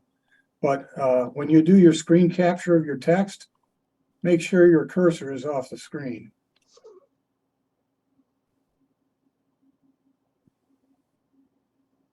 I don't know where we're. There were several screenshots that your cursor was on the screen in the text. Maybe it was just your actual cursor that didn't move. I don't know. That's a possibility because I'm Could've been. sharing. I'm Could've been. sharing my entire screen Yeah, because okay. they aren't in there in the video. It's just Okay. because it's here. Okay. Gotcha. That's not part of the actual video. Yep. All right.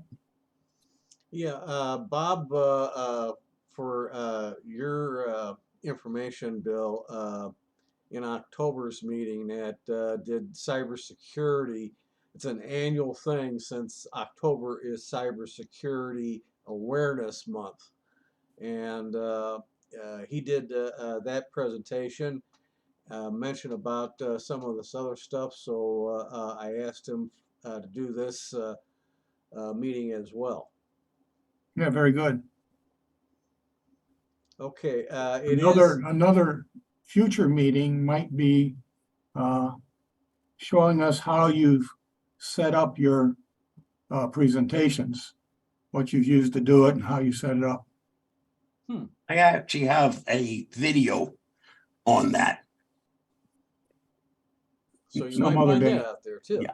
Some other because day. that's not. Yeah, And that's not something that's very easy to do if you're on a Zoom meeting, because anything you do with video is very system intensive. Yeah. So is a Zoom meeting, okay? So Because you'd that's have to- lots of you'd have to graphics. do a PowerPoint and then put it on Zoom. Can't do it? No, because Okay. certain things you just can't do in PowerPoint. My daughters are teachers and they use something, I can't remember the name of it. Started with screen, but I don't remember the last part of the word. Yeah, the program that I use for my videos and for the editing is called Screencast-O-Matic. That's it. That's what they Yep. use. Because they have an excellent free version. I use the pro version, but they do have a free version. Yeah, And I find it the easiest program to use for editing. yeah, I have trouble using that because I have to stop and think a lot. I can also tell you, if you go way back and look at some of my early videos, and then look at one of the ones that come out now, man, what a difference. Yeah, I hear you. I It's look at practice. him and I said, gee, and people actually watch this. Takes practice. Thank you. Thanks so You're much. quite welcome, folks. Have a good evening. Have a very happy holiday and a good 2023. Thank you, sir. Great job. Thank Same you to very you, much, Bob. Bob. Thanks. Good night. Good night. Offhand, as soon as I can get Bob's feedback and Yeah, you'll get that tomorrow. okay, that's You're fine. not going to get it tonight. And you'll put your chat emailed in your chat email address, right?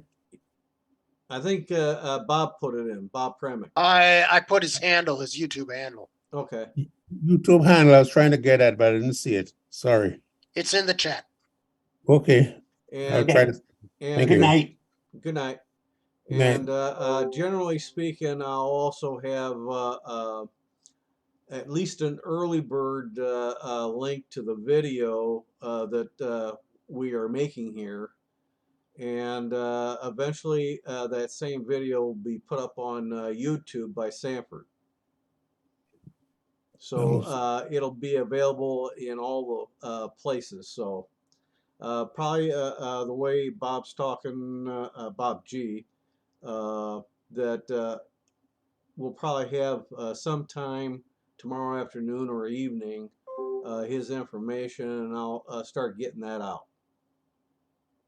Sounds good. All right.